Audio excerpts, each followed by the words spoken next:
ఏవి ప్రాబ్లమ్స్ ఉన్నాయి, భూమి స్వరూపం ఏందని చెప్పి కూడా మాట్లాడి దేశంలో 86 సంవత్సరాల తర్వాత ఏ రాష్ట్రం చేయని విధంగా కేసీఆర్ గారి నాయకత్వంలో భూ రికార్డుల సమగ్ర ప్రక్షాళన జరిగింది. వాస్తవం కాదా? 90% భూమి ఆ రోజే ఆ పేదలకు చెందింది, వ్యవసాయదారులకు చెందింది, రైతులకు చెందింది. వాళ్ళకు ఇలా 1,42,00,000 ఇచ్చినాం.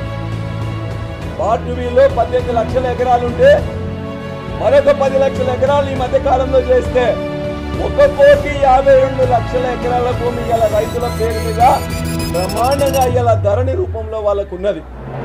దాన్ని మళ్ళీ ఇలా దాన్ని వెనక్కి తీసుకెళ్తారంట. ఆ భూమి మీద హక్కులు వాళ్ళకు లేకుండా చేస్తారంట. ఇవాళ దరిదాపుగా మీకు చేతనైతే వాళ్ళు ఏం మాట్లాడుతున్నారు? ఎల్ఆర్యూకి చేసిన విషయం కూడా వాళ్ళు ఎవరు చెప్పట్లేదు.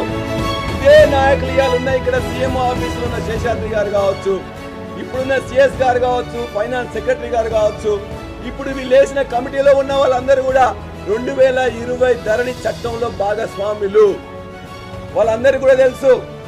అనేక వేల మందిని కలెక్టర్లను, ఆర్డీఓలను, ఎంఆర్ఓలను, రిటైర్డ్ లా మేకర్స్ని, చాలా లాయర్స్ని అందరినీ కూడా కేసీఆర్ గారు ఇన్వాల్వ్ చేసి చర్చలు చేసి ఆ తర్వాత వచ్చిన రూపుదిద్దుకుందే ధరణి.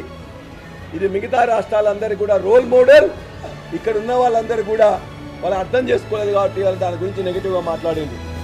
ఇవాళ 70 లక్షల మంది రైతులే తెలుసు కేసీఆర్ గారు ఏం చేసిందనేది. వాళ్ళు ఇలా ముఖ్యమంత్రి గారు దాని మీద మాట్లాడుతూ ఒక అర్ధగంట సేపు మాట్లాడిండు.